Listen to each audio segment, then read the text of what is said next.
بسم اللہ الرحمن الرحیم۔ شروع اللہ کے نام سے جو بڑا مہربان نہایت رحم کرنے والا ہے۔ ایک دفعہ کا ذکر ہے، یہودیوں کے کسی کے گھر شادی تھی۔ وہ لوگ حضرت صلی اللہ علیہ وآلہ وسلم کی خدمت میں آئے اور عرض کی، اے محمد صلی اللہ علیہ وآلہ وسلم، ہم آپ کے پڑوسی ہیں، ہمارا بھی کچھ حق ہے، اس لیے ہماری درخواست ہے کہ آپ اپنی دختر فاطمہ رضی اللہ تعالیٰ عنہا کو شادی میں شرکت کے لیے بھیج دیں تاکہ ان کی برکت سے بزم روسی کی رونق میں اضافہ ہو۔ حضرت صلی اللہ علیہ وآلہ وسلم نے فرمایا کہ فاطمہ اگرچہ میری بیٹی ہے لیکن علی کی زوجہ ہے، تم لوگ علی سے جا کر درخواست کرو، اگر وہ چاہیں گے تو شادی میں جانے کی اجازت دے دیں گے۔ یہودیوں نے عرض کیا کہ آپ صلی اللہ علیہ وآلہ وسلم بھی ہماری طرف سے ان سے سفارش فرما دیں۔ پھر وہ یہودی حضرت علی رضی اللہ تعالیٰ عنہ کی خدمت میں حاضر ہوئے اور عرض کیا کہ آپ اجازت دیں، حضرت فاطمہ رضی اللہ تعالیٰ عنہ شادی میں تشریف لائیں۔ انہوں نے فرمایا کہ اس امر کی مالک خود جناب فاطمہ ہیں۔ اس کے بعد یہودی نے جس کے گھر شادی تھی حضرت فاطمہ رضی اللہ تعالیٰ عنہ کے دروازے پر آواز دی، اے بنت رسول، میری لڑکی کی شادی ہے، اگر آپ تشریف لے چلیں تو میری عزت بڑھ جائے گی۔ حضرت فاطمہ رضی اللہ تعالیٰ عنہ نے فرمایا کہ جناب امیر المومنین سے اجازت لے لوں تو چلوں۔ یہودی نے کہا، میں رسول اللہ صلی اللہ علیہ وآلہ وسلم اور شیر خدا کی خدمت میں گیا تھا، سب ہی نے آپ کو مختار کیا ہے۔ حضرت فاطمہ رضی اللہ تعالیٰ عنہ یہ سن کر متفکر ہوئیں۔ اتنے میں جناب رسول اللہ صلی اللہ علیہ وآلہ وسلم خود تشریف لے آئے۔ حضرت فاطمہ رضی اللہ تعالیٰ عنہ نے فرمایا، بابا جان، یہودیوں کے ہاں سے آدمی آیا ہے، آپ صلی اللہ علیہ وآلہ وسلم کیا فرماتے ہیں، اس کے گھر جائیں یا نہ جائیں؟ آپ صلی اللہ علیہ وآلہ وسلم نے فرمایا، فاطمہ تمہاری مرضی ہے۔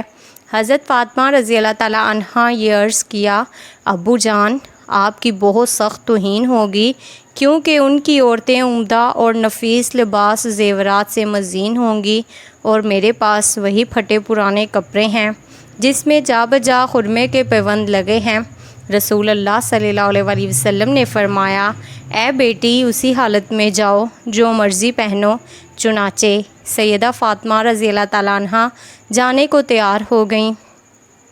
ادھر یہودیوں نے اپنی عورتوں کو زیورات ملبوسات سے خوب آراستہ کیا، کیونکہ وہ جانتے تھے کہ حضرت فاطمہ رضی اللہ تعالیٰ عنہ کے پاس لباس اور زیورات تو قطعاً نہیں ہیں، وہ تو اپنے پرانے پیوند لگے ہوئے لباس میں شریک شادی ہوں گی تو سب کی نگاہوں میں حقیر ہوں گی۔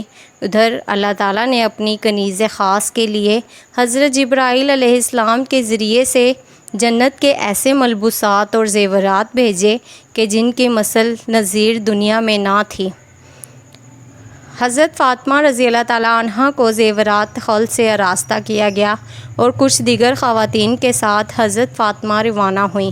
کچھ حوریں دائیں اور بائیں اور کچھ پیچھے اور کچھ آگے روانہ ہوئیں۔ اسی شان سے سیدنا فاطمہ رضی اللہ تعالیٰ عنہ کی سواری یہودی کے مکان پر پہنچی۔ جو ہی آپ رضی اللہ تعالیٰ عنہ یہودی کے مکان پر پہنچی، تمام مکان آپ رضی اللہ تعالیٰ عنہ کے نور سے روشن ہو گیا اور ایسی خوشبو پھیلی کہ دور دور تک محسوس ہونے لگی۔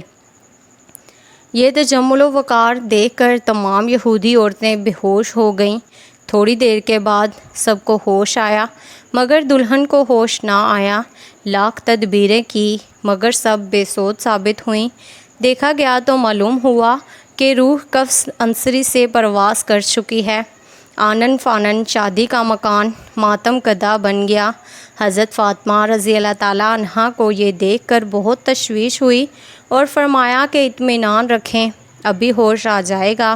اس کے بعد آپ رضی اللہ تعالیٰ عنہ نے 2 رکعت نفل نماز پڑھ کر دعا کے لیے ہاتھ بلند کیے اور کہا کہ میرے اللہ، میں بنت رسول صلی اللہ علیہ وآلہ وسلم ہوں، اے میرے اللہ، میری عزت تیرے ہاتھ میں ہے۔ تمام لوگ یہی کہیں گے کہ سیدہ فاطمہ کے آتے ہی دلہن فوت ہو گئی، خانہ شادی خانہ غم بن گیا۔ کچھ دیر نہ گزری تھی کہ کہ آپ رضی اللہ تعالیٰ عنہ کی دعا قبول ہو گئی اور دلہن کلمہ شہادت پڑھتی ہوئی اٹھ بیٹھی اور کہنے لگی، میں شہادت دیتی ہوں کہ اللہ ایک ہے، نہ اس کا کوئی شریک ہے، محمد مصطفیٰ صلی اللہ علیہ وآلہ وسلم حق کے رسول ہیں، اور حضرت فاطمہ رضی اللہ تعالیٰ عنہ ان کی دختر ہیں۔ آپ رضی اللہ تعالیٰ عنہ مجھ کو مذہب اسلام کی تعلیم فرمائیں، اور اسی طرح صدق دل سے وہ عورت مسلمان ہو گئی۔